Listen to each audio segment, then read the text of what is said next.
atur dulu tempatnya. Halo. Ya, saya masih pakai dua ini jadi harus sabar dulu. Oke, bentar. Terima kasih Elis dan semua tim Aglo yang mengundang saya dapat kesempatan yang luar biasa.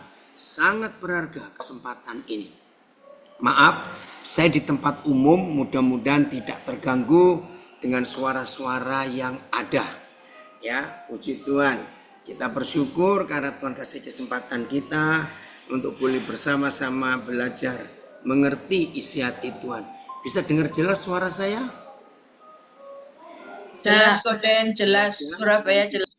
Jelas, ampun jelas Koden. Puji Tuhan. Ya, kita bersyukur ketua umum kita Ibu Ani, Tuhan tolong sehingga kita percaya mujizat terjadi dalam hidupnya. Puji Tuhan. Baik, kita belajar. Tema kita hari ini mendengar saja sudah ngeri. Duri dalam daging. Saudara perhatikan. Nggak usah bilang duri. Siapa pernah ngalami ada benda halus kecil. Orang Jawa bilang telusupan. Itu sampai hari ini nggak ada. Saya belum ketemu bahasa Indonesianya. Telusupan. Telusupan itu di bawah permukaan kulit kita, entah di bagian mana, ada sesuatu benda halus, tajam yang masuk. Terima kasih, Andreas, beritahu suara jelas. Bayangkan, telusupan sekecil itu, sehalus itu, ganggu sekali dalam hidup kita. Nah ini duri dalam daging. Nggak bisa bayangkan. Oke, maaf. Kalau ada yang pernah makan ikan terlalu nikmat, waduh sampai duri masuk. Aduh, nggak bisa bayangkan. Ya, jangan terjadi di antara kita, apalagi anak-anak. Aduh, jangan sampai. Nah, ini tema yang dipilih. Nah, yang akan kita pelajari, ini tentang seorang saudara kita, hamba Tuhan hebat, rasul yang luar biasa, penuh urapan, Paulus. Ternyata ngalami duri dalam dagingnya. Nggak enak sama sekali. Tapi itu tercatat dalam firman Tuhan. Maka itu ayo kita mengenal, mempelajari apa itu duri dalam daging. Oke, kita buka 2 Korintus 12 mulai ayat yang ke-7.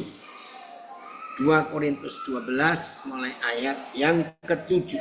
Ya, kita melihat duri dalam daging. Dan supaya aku jangan meninggikan diri karena penyataan-penyataan yang luar biasa itu, maka aku diberi, dia nggak minta, diberi suatu duri di dalam dagingku, yaitu, keren kalau utusan presiden yang dikirim ke kita. Wah, kalau ada utusan presiden datang ke rumah kita, langsung bayangan kita dapat proyek aku ini. Tapi yaitu seorang utusan iblis untuk menggocok aku. Saudara, bedanya meninju dan menggocok. Menggocok itu dedet berkali-kali. Kalau ninju cetar satu kali. Ini menggocok aku. Supaya aku jangan meninggikan diri. Kita ambil kalimat terakhir ayat 7. Supaya kita jangan sombong. Saudara sadar nggak?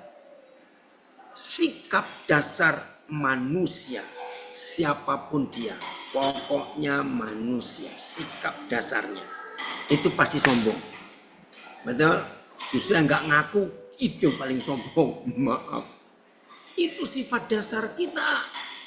Nah, pejabat sejati, wih keren. Ini orang hebat, hebat Tuhan dari Semarang. Utusan iblis itu ternyata pejabat sejati. Nah, terima kasih. Jadi setuju kalimat ini. Ini pejabat sejati utusan iblis. TSI-nya, Phil, TSI. Maaf. TSI. Lagi pula supaya saya tidak menjadi sombong karena hal-hal luar biasa yang Tuhan nyatakan, supaya tidak menjadi sombong. Maka saya diberi suatu penyakit yang menyiksa tubuh saya. Nah, terjemahan sederhana Indonesia nggak pakai kata duri, tapi penyakit yang menyiksa tubuh saya. Maaf, ini guyonan. Kalau flu, ya panas sedikit itu nggak menyiksa, tapi ini penyakit yang menyiksa. Dan diberi siapa? Tuhan mengizinkan setan mengirim penyakit itu untuk memukul saya supaya tidak terlalu membanggakan diri. Saudara, saya percaya semua kita, termasuk saya, nggak suka punya duri dalam daging, nggak suka ada utusan iblis yang menggocong, nggak suka. Hari ini viral ya di sosial media. Coba saudara cari nanti ya. Sosial media ada podcast anak muda namanya Isman dengan Billy Lantang. Ya, saudara nanti boleh cari itu ya. Podcastnya hari ini wah viral. Itu anak rohani saya. Di dalam pengalaman hidupnya, dia itu anak tunggal. Sebentar, ini karena apa? Ya, dia itu anak tunggal. Ayahnya sudah meninggalkan dia. Ya, jadi hidup dengan ibunya. Suatu hari, saudara, maaf, ibunya di rumahnya sendiri, perhatikan, di rumahnya sendiri dirampok oleh seorang karyawan kepercayaan, dan gak cuma merampok tapi membunuh. Waduh saudara, begitu menyedihkan. Jadi mamanya terbunuh. Oke, sebentar, ini karena apa ini? Ya, tunggu. Mama ide saya kok berubah. Maaf. Sorry. Ya, udah begini. Nah, hari ini podcastnya keluar. Dan salah satu beritanya bagaimana dia mengampuni pembunuh mamanya karena dia suka kenal. Luar biasa kesaksian ini. Saudara, anak tunggal, nggak ada ayahnya, ibunya meninggal. Tapi saya lihat anak ini tegar sekali. Bahkan dia bisa mengampuni. Itu luar biasa. Nah, saya tidak tahu kalau ada di antara kita yang sedang belajar saat ini, mengalami sesuatu dalam hidup yang tidak mengenakan sama sekali. Ayo kita mengucap syukur. Ada apa yang Tuhan mau kerjakan lewat kehidupan kita. Tapi tujuannya satu, supaya tidak sombong. Nah, pasti ada di antara kita yang bertanya, apakah hanya ini satu-satunya cara untuk menghancurkan keegoisan, keakuan, kesombongan, keangkuhan kita? Jawabannya, ya. Karena kita tidak temukan di ayat yang lain. Bagaimana kita dibentuk, bagaimana kita diproses, bagaimana kita dilumat, dihancurkan. Sampai kemuliaan Tuhan itu nyata di hidup kita. Nah, nggak ada ayat lain. Berarti hanya ayat ini. Oke. Saya percaya sebagai murid-murid Tuhan Yesus, sebagai anak-anak Bapa di surga, yang mana kita mengasihi dia, pasti kita pernah berdoa. Entah kata-katanya bagaimana, tapi paling tidak berdoa dengan lagu ini. Ku mau sepertimu, Yesus, disempurnakan selalu. Pasti ya, sejenis itu kita berdoa. Ku mau jadi seperti Yesus. Halo, jangan beranggapan setelah amin, langsung menit berikut, ding, wah, kita jadi sama seperti Yesus. Woi, kemana-mana menyembuhkan orang. Waduh, luar biasa. Salah. Untuk Tuhan menjawab doa kita, supaya kita menjadi sama seperti Yesus. Ini firman-Nya. Catat, ini firman-Nya. Dikirim utusan iblis untuk menggocok kita. Gak ada cara lain. Karena pada dasarnya kita ini sombong. Maka itu Tuhan menghancurkan kita. Tuhan melumat kita. Wih, luar biasa. FYH. Terima kasih Filipus. Lihat firman Allah yang hidup. Tetapi ini ingin saya katakan. Karena pengalaman-pengalaman itu hebat sekali. Jadi Paulus itu dibawa Tuhan punya pengalaman yang hebat. Maka Tuhan takut kalau saya menjadi besar kepala. Karena pengalaman-pengalaman yang spektakuler bersama Roh Kudus. Jadi diberikanlah kepada saya suatu penyakit yang sampai sekarang menjadi duri di dalam daging. Sampai sekarang loh. Berarti sampai Paulus meninggal, penyakit itu masih ada. Oke? Yaitu utusan iblis untuk menyakiti saya dan mengganggu saya. Dan menurunkan harga diri saya. Ini FYI, saya baca lagi ya. Tetapi ini ingin saya katakan, karena pengalaman-pengalaman itu hebat sekali, maka Tuhan takut kalau saya menjadi besar kepala karena pengalaman-pengalaman itu. Jadi diberikanlah kepada saya suatu penyakit yang sampai sekarang menjadi duri dalam daging, yaitu utusan iblis untuk menyakiti dan mengganggu saya dan menurunkan harga diri saya. Haleluya. Izinkan saya ngomong ini ya, izinkan. Bentuk duri dalam daging supaya kita tidak sombong, supaya kita harga diri kita direndahkan. Tuhan izinkan ada 1-2 orang. Udah jangan bilang 3, 1 orang saja yang Tuhan izinkan sebagai utusan iblis yang ganggu hidup kita. Kalau telepon gak pernah bicara enak. Kalau kirim WhatsApp kata-katanya gak enak. Mau kita blok nomornya. Salah di hadapan Tuhan. Ngerti ya? Aduh, ini orang.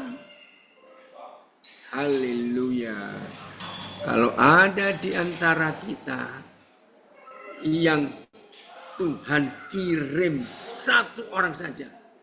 Jangan banyak-banyak. Minimal 2 ya Tuhan. Tolong Tuhan. Please ya Tuhan. Jangan lebih dari itu. Ada orang-orang yang dipakai oleh si setan itu untuk ganggu ketenangan kita. Nah, menurut kesaksian Paulus ini, saudara jangan doakan orang itu cepat mati. Awas saudara, awas. Tuhan cepat panggil panggil orang kayak begitu Tuhan. Aku tersiksa gara-gara orang itu. Stop. Target kita, ya, kita lihat 1 Yohanes 3 ayat 2. Ini target Tuhan untuk kita. 1 Yohanes 3 ayat 2. Jadi kita tidak bisa menghindari proses. Kita nggak bisa menghindari proses. Saudara-saudaraku yang kekasih, sekarang, nggak ragu-ragu, sekarang kita adalah anak-anak Tuhan. Tetapi belum nyata, ya, belum tahu jadi apa nantinya, ya, belum tahu. Ya, sih gangguan terus. Ya, belum tahu. Akan tetapi kita tahu bahwa apabila Kristus menyatakan diri, ini loh targetnya. Ini tujuan akhir kita. Ini goal hidup kita. Tetapi kita tahu bahwa apabila Kristus menyatakan dirinya, jadi menyatakan diri kepada kita, kita akan menjadi sama seperti dia. Wow, ini luar biasa. Jadi kalau saudara dan saya mau menggenapi goal Tuhan, menggenapi target Tuhan, bahwa target kita cuma 1, bukan 2, bukan 10, menjadi sama seperti Yesus. Maka apa yang dialami oleh Paulus, duri dalam daging, utusan iblis yang menggocok, itu harus ada, kita nikmati. Oke, ini anak saya dari Nias yang bulan depan mau wisuda, makasih Yukan. Proses memang kadang menyakitkan, tetapi itulah cara Tuhan agar kita tetap tekun dan setia kepadanya, Pak. Betul sekali, luar biasa. Woi, dari Manokwari, Grandi. Jadi kita nggak bisa menghindar untuk mencapai target supaya saudara dan saya menjadi sama seperti Yesus. Maka salah satu bentuk prosesnya adalah duri dalam daging. Itu bisa berupa penyakit dalam fisik kita, bisa berupa masalah-masalah yang nggak selesai-selesai, bisa macam-macam. Aduh Tuhan, tolong kami supaya hidup ini berkenan kepada Tuhan. Ini proses. Saudara, saya ngomong ya, jangan ada yang marah ya. Kalau ada orang yang rajin nemui kita, tapi bukan membawa hadiah, bukan bawa makanan tiap kali ketemu. Ada orang yang tiap kali ketemu kita ngomongnya nyelekit, nggak pernah ngomong enak. Saudara, orang itu akan berhenti selesai ganggu kita. Dengar baik-baik. Setelah Tuhan menilai kita lulus. Jadi kalau ada di antara kita, ada orang-orang yang diutus setan itu untuk menyakiti, menyinggung, merendahkan, memfitnah. Berarti kita belum lulus. Ucapkan syukur. Dan seperti Paulus. Nah, bahkan ini intermezzo ya, jangan tersinggung. Ini intermezzo. Bahkan kalau 3 hari dia nggak nongol, harapkan kemana dia ya? Kok tumben 3 hari nggak muncul? Biasanya sehari bisa sekali atau 2 kali. Ini yang sedang kecut hatinya mendengar ini, rasanya begitu. Enggak, jangan, serius. Makin sering utusan iblis itu menggocok kita, lagi sekali, makin sering utusan iblis itu menggocok kita. Haleluya. Maka kita akan lebih cepat sempurna mencapai target itu. Haleluya. Roh Kudus pernah ngajar saya. Ternyata ujian kasih supaya kita ini betul-betul bisa mempunyai kasih agape seperti kasih Papa kepada kita, hanya ada 3 soal ujian. Ya, catat. 1. Kita diuji, ya. Maaf. Kita diuji, ya, untuk disakiti. Pertama, ujian kasih tingkat 1 oleh orang yang belum percaya Tuhan Yesus. Aduh, ini ada orang yang belum Kristen, tahu-tahu ada. Puji Tuhan, pasti kita ngomong begini, ya maklumlah, dia kan belum percaya Tuhan Yesus. Betul ya? Lulus, belum selesai, naik tingkat 2. Setelah lulus ujian kasih pertama dengan orang yang belum percaya Tuhan Yesus, enteng. Lalu ujian kasih tingkat 2, yang Tuhan izinkan supaya kita menyatakan kasih yang sempurna, yang Tuhan izinkan sesama pelayan, sama-sama melayani, sama-sama murid Tuhan Yesus. Entah gimana ceritanya, tiba-tiba dia atau mereka memaki-maki kita, memojokkan kita, memfitnah, menuduh. Lengkap gak enaknya. Saudara, puji Tuhan, kita bisa lulus. Selesai? Belum. Ada ujian kasih tingkat terakhir.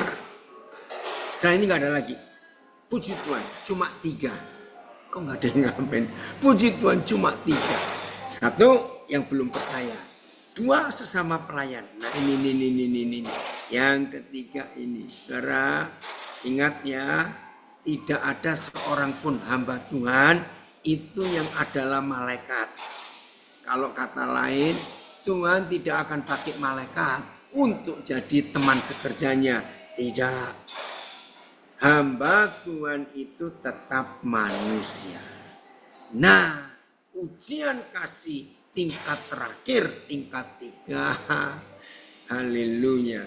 Justru akan diizinkan Tuhan, hamba Tuhan. Dan kalau perlu hamba Tuhan terkenal. Kalau perlu hamba Tuhan hebat yang penuh urapan. Kalau perlu hamba Tuhan yang mujizatnya luar biasa. Kalau perlu, ya nggak enak semua ini. Pokoknya hamba Tuhan yang urapannya kencang. Tuhan izinkan menyakiti kita, melukai hati kita. Haleluya. Paman, apa kabar kamu nak? Senang sekali Bapak kamu ada. Nah, lulus tingkat 1 dengan yang belum percaya Tuhan. Haleluya. Lulus tingkat 2 dengan yang sesama pelayan menyakiti, melukai kita. Jangan bilang haleluya, awas, tetap haleluya. Lulus ujian kedua, tunggu saja. Ujian ketiga akan muncul. Yaitu hamba Tuhan hebat. Tiba-tiba ngomong yang gak enak, ngomong salah. Ternyata di ujian tingkat 3 ini tidak sedikit yang gagal. Karena malah emosi. Loh, katanya hamba Tuhan. Kok begitu kelakuannya? Wah, malah double-double hancurnya hidup. Saudara, justru perhatikan baik-baik. Tuhan menguji kita dengan 3 ujian kasih. Yang mana semua kita harus lulus. Amin kan? Maka itu siapa di antara kita yang sudah bertahun-tahun, bahkan mungkin belasan tahun, mungkin juga puluhan tahun, nggak lulus-lulus. Karena yang Tuhan izinkan yang ketiga ini, saudara gagal terus. Ayo hari ini kita berubah. Ya harus lulus. Nah itulah duri dalam daging. Ayat 8 2 Korintus 12. Ya, ayat 8. Ya, kita lihat ayat ini. Tentang hal itu, enggak main-main. Tentang hal itu. Tentang hal apa? Duri dalam daging tadi. Aku sudah 3 kali berseru kepada Yahweh Tuhan. 3 kali. Rasul hebat. Hamba Tuhan yang luar biasa. Penuh urapan. Penginjil hebat. Wih, luar biasa. Berseru sampai 3 kali. Tuhan tidak jawab. Tentang hal itu aku sudah 3 kali berseru kepada Tuhan. Supaya utusan iblis itu mundur daripadaku. Tuhan gak jawab. Aduh saudara. Nah ada itu orang agamawi. Kristen yang punya roh agamawi. Biasanya ngomong gini. Oh pasti ini. Paulus ada dosa ini. Pasti itu. Pernah dengar? Ada orang rohani berkata begitu. Kita sudah kena musibah. Dapat masalah. Dikatakan. Jangan-jangan ada dosa di hidupmu. Nah itu orang-orang beragama. Maaf. Berani kita ngomong. Oh Paulus ada dosa ini. Kok sampai penderitaannya begitu lama. Sampai 3 kali berdoa tidak dijawab. Berani kita nuduh Paulus berdosa? Saya percaya nggak ada. Karena orang ini hebat sekali. Shalom, Horas Amang Siombing. Saudara ini luar biasa. Ayat 9. Nah ini keren. Lihat dari hidup Paulus ini kita perlu belajar dari dia. 2 Korintus 12 ayat 9. Terima kasih Bapak. Ada contoh, yaitu saudara kita Paulus. Tetapi jawab Yahweh kepadaku. Aduh, jawabannya enggak enak juga. Jawabannya makin membuat Paulus menderita. Tetapi jawab Yahweh kepadaku. Cukuplah kasih karuniaku bagimu. Sebab justru dalam kelemahanlah, justru dalam kesakitanlah, kuasaku, kata Tuhan, menjadi sempurna. Sebab itu, terlebih suka aku bermegah atas kelemahanku. Lah ini gila ini. Bermegah itu harusnya, wih saudara, saya pelayanan minggu lalu ke Kalimantan. Wah Tuhan bekerja luar biasa. Wih orang-orang begini ya pokoknya. Itu bermegah. Tapi lihat. Yang Paulus suka bermegah. Bukan karena kesuksesan hidup, keberhasilan pelayanan. Tetapi. Sebab itu terlebih suka aku bermegah. Atas satu kelemahanku. Supaya kuasa Kristus turun menaungi aku. Coba TSI-nya Vel ayat 9 ini. Papa tolong kami. Untuk kami mampu. Oh ya dari Aceh. Lupa nak Bapak nak. Oke. Ya. Tetapi Yahweh menjawab. Wih. Kebaikan hatiku Paulus sudah cukup bagimu. Karena kuasaku menjadi sangat nyata. Ketika kamu lemah. Jadi lebih baik jadi jauh lebih baik saya membanggakan kelemahan-kelemahan saya. Supaya semakin nyata, makin terasa kuasa Kristus melindungi saya. Orang Jakarta bilang ini orang gila, kok lebih sukanya itu karena yang gak enak. Tapi inilah firman Tuhan. Ayo, mau bagaimana lagi hidup ini setelah kita tahu firman. Jadi kalau ada di antara kita ya beriman Aku sakit harus sembuh. Aku puasa. Aku doa pagi. Maaf. Ada kalanya Tuhan menjawab doa kita seperti dia menjawab doanya Paulus. 3 kali aku berdoa supaya utusan lebih lari daripadaku. Saudara, ingat mulai hari ini. Tidak semua sakit yang kita alami harus disembuhkan dengan mujizat. Saya ulangi, tidak semua penyakit yang kita alami itu bisa disembuhkan dengan mujizat. Haleluya. Kalau semua sakit yang kita alami diizinkan, sembuhnya pelan. Aduh, ampun. Jangan ngomel. Katanya Tuhan baik. Mana buktinya kalau Tuhan baik? Kenapa aku sakit begitu lama? Saudara, ayo hari ini betul-betul kita mensyukuri anugerah Tuhan dalam hidup kita. Yang mana dia memberi kita kesanggupan untuk menghadapi tantangan ini. Nah, ada ayat lain lagi. Yesaya ayat 9. 2 Korintus 12.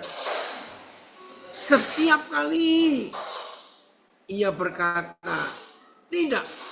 Siapa yang ngomong? Tuhan. Kan ini doanya Paulus. 3 kali aku berdoa. Nah, apa berfirman? Setiap kali ia berkata, tidak. Tetapi aku menyertai engkau. Nah, hanya itu yang kau perlukan. Hanya lu Tuhan. Tapi pengakuan itu saja. Kuasaku dapat diperlihatkan dengan jelas menjadi penyataan yang hidup dari kuasa Kristus dan bukannya memamerkan kuasa kecakapan saya sendiri. Tidak boleh. Maka itu saudara, hari ini hitunglah berkat kita di hari yang lalu. Maka kita akan menerima banyak ulangan yang akan menolong kita lulus dan kita naik kelas lagi. Haleluya. Inilah hidup. Inilah yang berkenan kepada Tuhan.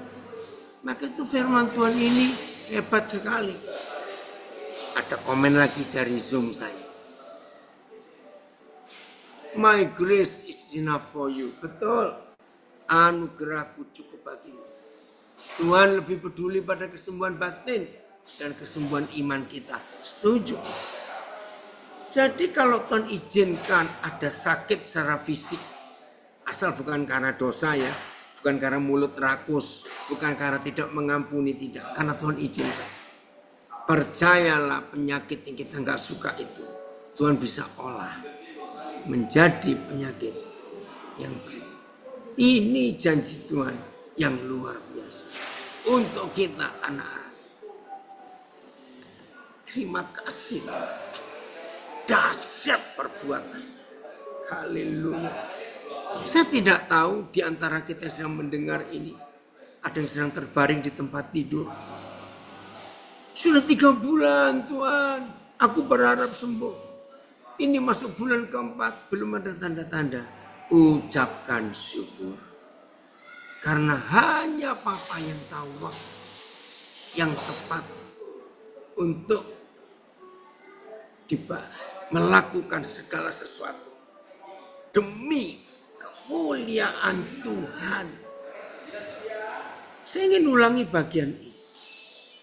Ketika sesuatu yang tidak enak kita hadapi, belajar untuk diam, menanti Tuhan. Ada apa di balik ini?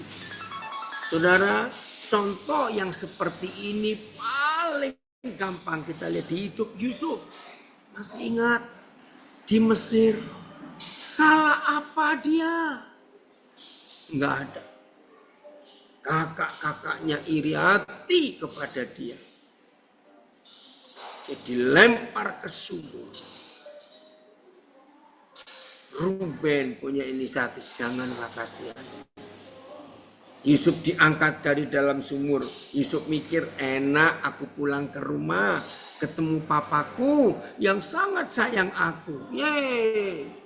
Dia dilarikan makin jauh, ribuan kilometer menjauhi ayah mereka, yaitu Yakub. Oh Tuhan, dibawa ke Mesir, dijual jadi budak. Utusan iblis datang menggocok Yusuf. Tuhan, saya nasibnya dirubah sedikit. Dari budak yang harusnya tinggal di barak. Hari itu Potifar melihat Tuhan di hidup Yusuf. Potifar melihat, budakku yang satu ini beda dengan yang lain. Apa bedanya? Aku suruh dia ngerjakan apa saja. Apa saja. Ini ada di Kejadian 39. Berhasil. Apa saja. Akhirnya Potifar memindahkan Yusuf dari barak tinggal di rumahnya. Jadi seatap serumah. Lalu ditulis. Coba buka Kejadian 39. Ayat yang ketiga. Kejadian 39 ayat yang ketiga. Kiranya ini terjadi dengan hidup kita. Kejadian 39 ayat 3. Setelah dilihat oleh tuannya. Ayat 2. Maaf ya. Tetapi Yahweh menyertai Yusuf. Sehingga Yusuf menjadi seorang yang selalu berhasil dalam pekerjaannya. Maka tinggallah ia di rumah tuannya, orang Mesir itu. Hebat nasibnya. Dari budak yang tinggal di barak, ternyata dia bisa pindah satu atap dengan bosnya. Setelah dilihat oleh tuannya, ayat 3. Bahwa Yusuf disertai Yahweh. Nah ini saya sertai. Saudara perhatikan, menurut firman ini, dimanapun saudara dan saya berada, dimanapun, di tempat setidak enak apapun. Tapi kalau Yahweh Tuhan menyertai kita, orang yang belum kenal Tuhan pun seperti Potifar ini kan gak kenal tuannya Yusuf. Mereka penyembah berhala. Oh ini luar biasa. Yang gak kenal Tuhan pun bisa melihat penyertaan Tuhan di hidup Yusuf. Ini kan hebat sekali. Maka itu saudara, seberat apapun hidup kita, semenderita apapun kita, asal Tuhan menyertai saudara dan saya, hidup itu pasti beda. Terima kasih Bapak. Ayat 4. Apa yang terjadi? Ayat 4. Jangan main-main. Maka Yusuf mendapat kasih tuannya. Dan ia boleh melayani bos. Kepada Yusuf diberikannya kuasa. Ya. Atas rumahnya. Budak loh padahal. Jadi diberi kunci. Untuk bisa masuk ke kamar-kamar mereka. Untuk bersihkan. Dan segala miliknya diserahkannya kepada Yusuf. Kekuasaan Yusuf. Segala miliknya. Termasuk masalah keuangan apa. Ayat 5. Sejak Potifar memberikan kuasa dalam rumahnya. Dan atas segala miliknya kepada Yusuf. Ini loh dampaknya. Yahweh memberkati rumah orang Mesir itu, garis bawahi, karena Yusuf. Jadi kalau ada di antara kita yang hari-hari ini sedang digencet, sedang kegencet, sedang tergencet, lengkap ya, digencet, kegencet, tergencet, nggak enak semua. Tapi kalau ada, buktikan apa yang Yahweh Tuhan Bapa di surga pernah kerjakan di hidup Yusuf. maka dia pun akan kerjakan di hidup kita sama-sama. Aminkan firman ini. Wow, luar biasa kemuliaan Tuhan ini. Oh ya saudara, maaf ini saya sebelum lupa. Phil, nanti setengah 2 jadi 13.30 WIB. Ternyata Papa harus ada Zoom lagi. Ya, ini nggak sempat dibuat selebarannya, nggak apa-apa. Tapi tolong tayangkan nanti ini link Zoom-nya. Ya, kalau Instagram, Facebook masih sama.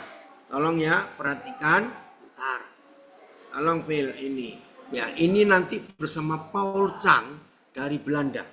Ya, yang jam 13.30. Ya, Paul Chang dari Belanda. Kita akan sama-sama. Mana ini? Ya, itu linknya. Ya, jadi Zoom-nya beda, tapi Instagram, Facebook sama. Nantinya setengah jam lagi, ya setengah jam lagi. Nah, kita lihat hidup Yusuf ini sungguh-sungguh luar biasa. Digencet, diapakan. Oh, belum sebentar, belum dibuka. Digencet, tergencet, kegencet, nggak enak semua. Tapi Tuhan menyertai. Kalau tadi kita melihat orang yang nggak percaya Tuhan pun bisa melihat Tuhan menyertai kita. Lalu ke ayat yang kelima, ayat yang kelima.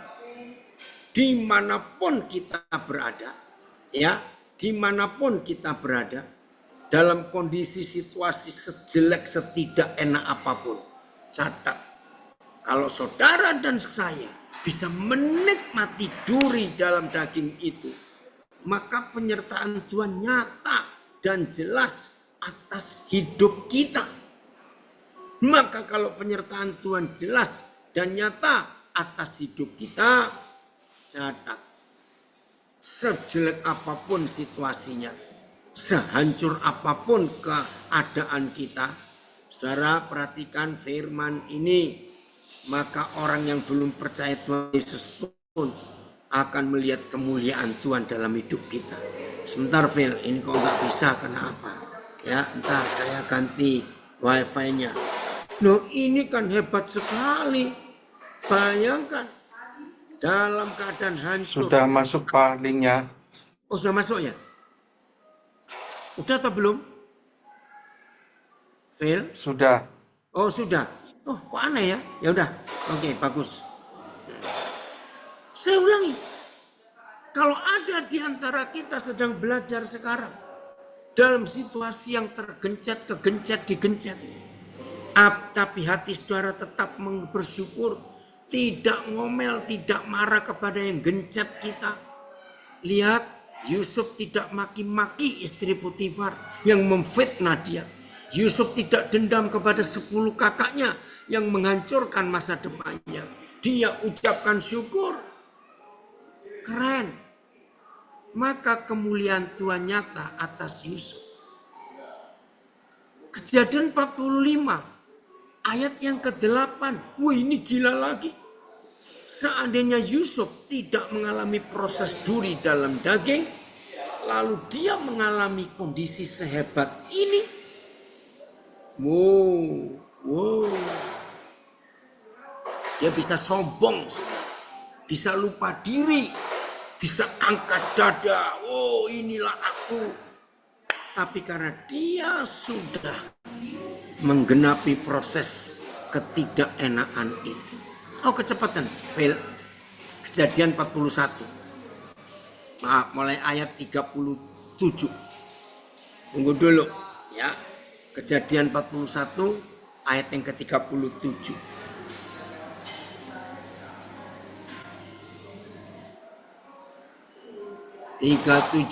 Kita lihat. Oi, Pak Abel Paijo, puji Tuhan, ikut belajar. Haleluya. Ya. Usul itu dipandang baik oleh Firaun dan oleh semua pegawainya. Wih, ini Yusuf itu dipermuliakan luar biasa. Gencetan yang dia alami gak sebanding dengan kemuliaan dia rasa terima. Lalu Berkatalah Firaun kepada para pegawainya, "Hei, mungkinkah kita mendapat orang seperti ini? Seorang yang penuh dengan roh Tuhan." Belum selesai. Kata Firaun kepada Yusuf, "Oleh karena Tuhanmu Yusuf telah memberitahukan semuanya ini kepadamu, maka tidaklah ada orang di kerajaanku ini yang demikian berakal budi dan bijaksana seperti engkau." Bayangkan, raja hebat memberi pujian. Belum selesai. 39. Kata Firaun kepada ayat 40. Ya. 39 sudah tadi ya. Oke, 40. Engkaulah, perhatikan, menjadi kuasa atas istanaku. Tadi Yusuf lulus menjadi kuasa atas seluruh isi rumah Potifar. Sekarang dia naik lagi karena lulus ujian. Yusuf menjadi kuasa atas istana Firaun. Dan kepada perintahmu Yusuf, seluruh rakyatku akan taat. Hanya kursi ini, takhta inilah kelebihanku daripadamu. Ini istilah saya. Nah, Firaun. Kalau cuma takhta yang kau duduki itu kelebihanmu, Yusuf bisa buat 200. Boleh nggak saya ngomong begitu? Ya pasti bisa lah. Dia punya otoritas. Selanjutnya, ayat 41. Firaun berkata kepada Yusuf, "Dengan ini aku melantik engkau menjadi kuasa atas seluruh tanah Mesir." Tadi cuma atas istananya. Sekarang ningkat lagi sampai seluruh tanah Mesir. Selesai? Belum. Sesudah itu Firaun menanggalkan cincin meterainya dari jarinya. Ingat zaman dulu, bahkan termasuk kerajaan kaisar-kaisar Tiongkok, raja-raja zaman dulu otoritasnya ada di cincinnya. Karena cincin itu ada tanda tangannya, ada tanda kerajaan milik. Jadi kalau seorang mantan narapidana, Yusuf ini kan mantan narapidana, mendapat cincin meterainya raja, berarti kuasanya hampir sama.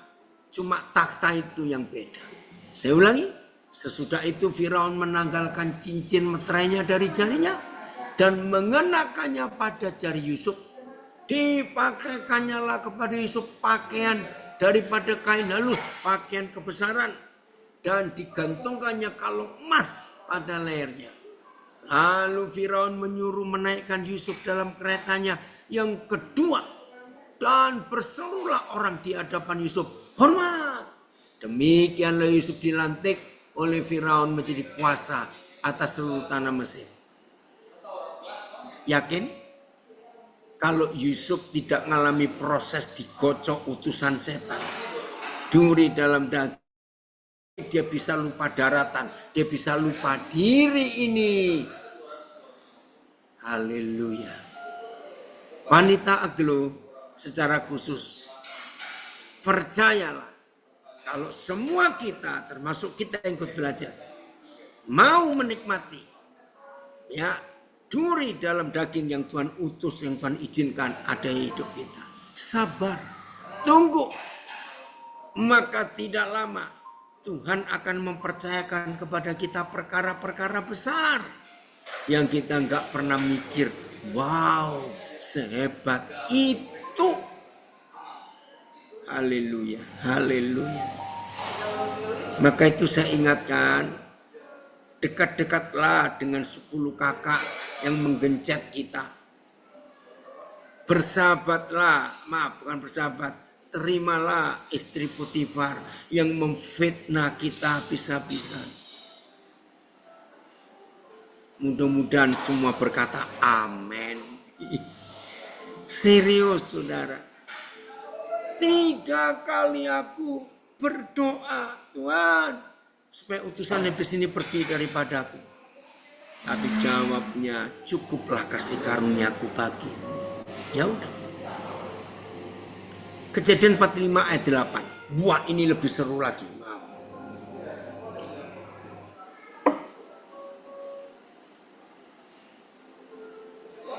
yang belum pernah tahu ada ayat seperti ini.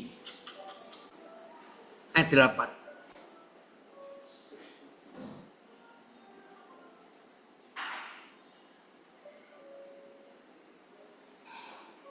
Jadi ini kan gila ngomong kayak begini nih.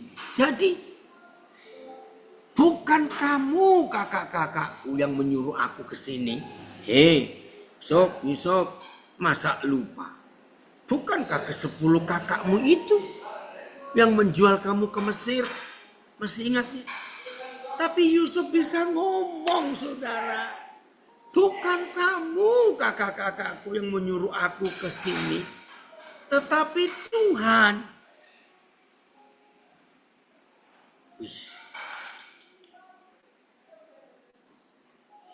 Saudara perhatikan. Yusuf punya pengenalan kepada Tuhan sedalam itu. Bukan kamu kakak-kakakku yang menyuruh aku ke sini, tapi Tuhan. Lihat apa yang Tuhan kerjakan untuk hidup Yusuf yang siap menderita. Digencet, tergencet. Dialah yang telah menempatkan aku sebagai bapa, ayah bagi Firaun. Tuhan atas seluruh istananya dan sebagai penguasa atas seluruh tanah Mesir. Saudara catat. Mungkin saya bisa kelewatan baca. Kalau sampai saya kelewatan, saya minta saudara beritahu saya. Tapi setahu saya, di seluruh Alkitab tidak ada orang lain selain Yusuf yang diberi posisi mewakili Bapa, Putra, dan Roh Kudus. Catat saudara, wih ini luar biasa. Di seluruh Alkitab hanya Yusuf yang diberi kekuatan jabatan mewakili 3 pribadi Tuhan. Dialah yang menempatkan aku sebagai ayah, bapak bagi Firaun.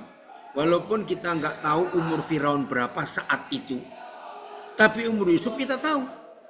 Di masa ayat 45, pasal 45 itu umur Yusuf 37 tahun. Karena umur 30 dia jadi raja. 7 tahun 7 tahun pertama itu musim kelimpahan. 7 tahun berikutnya kelaparan. Nah, di pasal 45 ini itu tahun kedua kelaparannya. Jadi umur Yusuf 39 tahun. Ya walaupun kita nggak tahu umur Firaun, tapi ya pastilah lebih tua Firaun daripada Yusuf. Ini kan aneh. Bagaimana orang lebih muda jadi bapaknya orang lebih tua? Nggak masuk akal. Tapi itulah Tuhan. Saya ulang lagi, itulah Tuhan yang luar biasa. Jadi Yusuf itu menjadi bapaknya Firaun. Menjadi Tuhan atas seluruh istananya. Dan sebagai kuasa Roh Kudus atas tanah Mesir. Ini dia. Maaf, kereta dorongnya lewat. Sekarang kita lihat. Maka itu saudara, maaf ya. Apa yang saya temukan tentang hidup Yusuf tahun 70-an yang lalu. Dan itu dipakai sampai hari ini. Dan sudah cukup banyak anak-anak Tuhan, ya para pelayan Tuhan yang mengutip apa yang saya temukan. Begini, begitu saya belajar tentang Yusuf, maka saya menemukan kalimat yang seru. Dan kalau kalimat ini kita alami dalam hidup, setan pun kalang kabut melihat itu. Begini, Yusuf itu menang karena dia, ini saya pakai istilah Surabaya ya, supaya mantap gitu. Yusuf itu menang karena dia bisa menikmati dengan senikmat-nikmatnya ketidaknikmatan itu. Halo, baca. Phil, tolong share di Instagram Papa dan Facebook supaya nanti setengah jam lagi, 19 menit lagi semua bisa ikut. Jadi saya ulangi, catat. Kalau saudara dan saya bisa menikmati seperti yang Paulus nikmati dalam penderitaan duri dalam daging, saudara dan saya bisa menikmati seperti yang Yusuf nikmati, yaitu nikmatilah dengan senikmat-nikmatnya ketidaknikmatan itu. Haleluya. Maka duri dalam daging itu jadi hal yang luar biasa. Siap-siap, ada perkara-perkara besar yang Tuhan kerjakan. Enggak nak, Papa di Jayapura. Ini anak saya pikir saya di Medan. Udah lama, Papa meninggalkan Medan tanggal 16 Oktober yang lalu. Siap, saya ulangi. Nikmatilah dengan senikmat-nikmatnya ketidaknikmatan itu. Ayat terakhir 2 Korintus 12 ayat 10.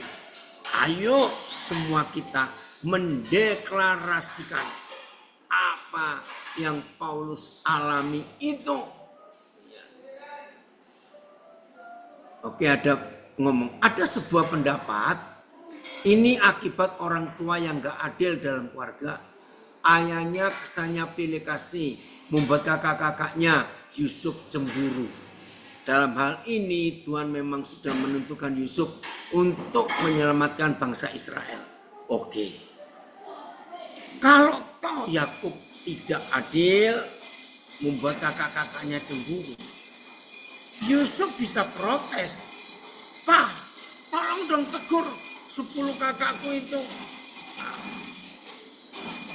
Tunggu ya, keretanya lewat. Yusuf bisa bilang, Pak tegur dong kakak-kakak itu. Kan bukan aku yang minta. Untuk Papa lebih sayang aku daripada mereka. Enggak. Yusuf bisa bilang begitu. Tapi Yusuf enggak. Jadi dia tidak take it for granted. Tahu istilah ini? Yusuf tidak memanfaatkan perbedaan yang dia alami dari bapaknya dengan 10 kakaknya. Tidak. Nah, ada yang komen, tidak mudah Pak. Menikmat yang tidak nikmat itu mudah.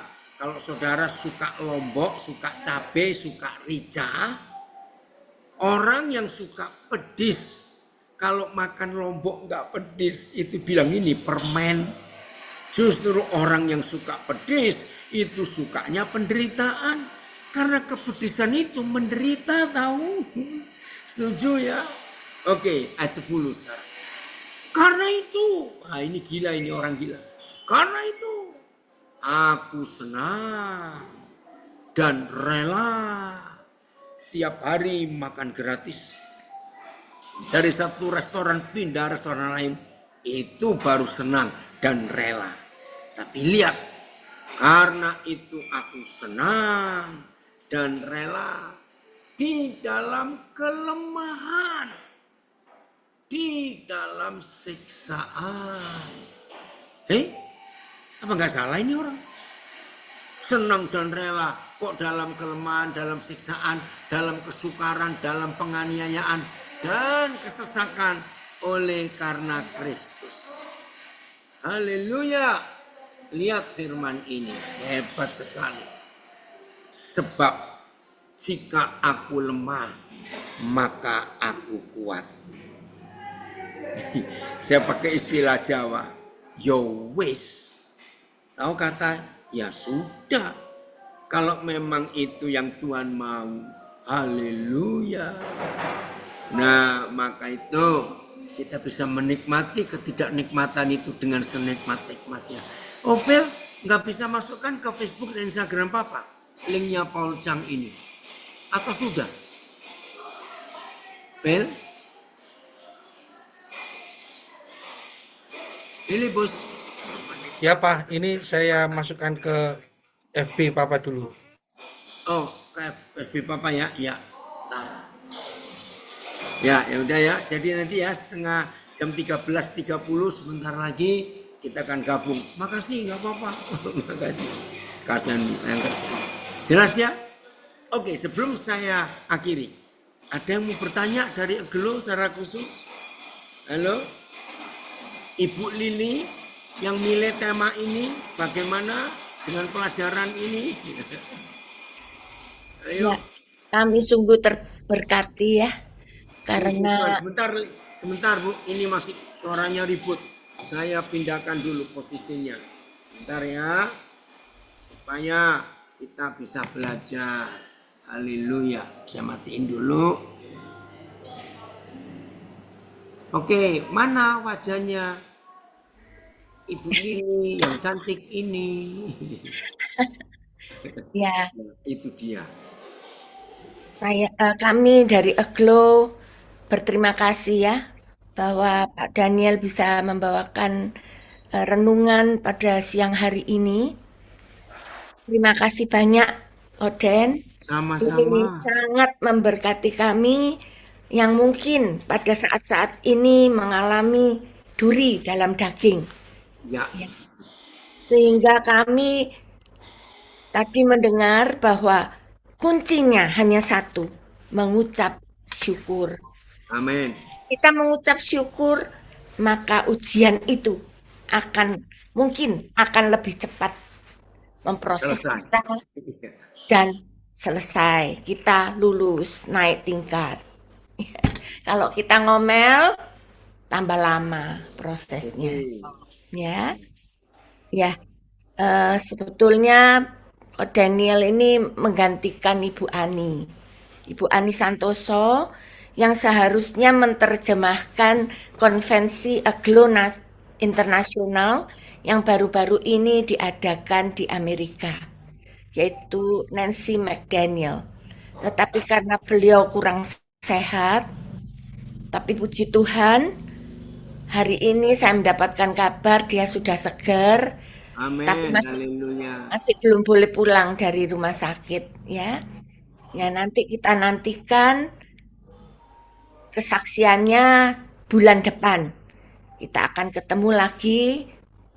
Mungkin kalau Bu Ani sudah siap, kita akan Berkati saudara belajar. mendengarkan ulasannya ya. Oke, terima kasih Pak Daniel sekali lagi. Tuhan Sama-sama. memberkati Tuhan berkati. pelayanan Anda. Ya. Belum masuk Bill ke Facebook, Instagram? Foto dulu ya Bu Cici. Oh, Ya. foto dulu. Oh, sudah ada. IG Foto sudah dulu. ada. Ya. Bentar ya.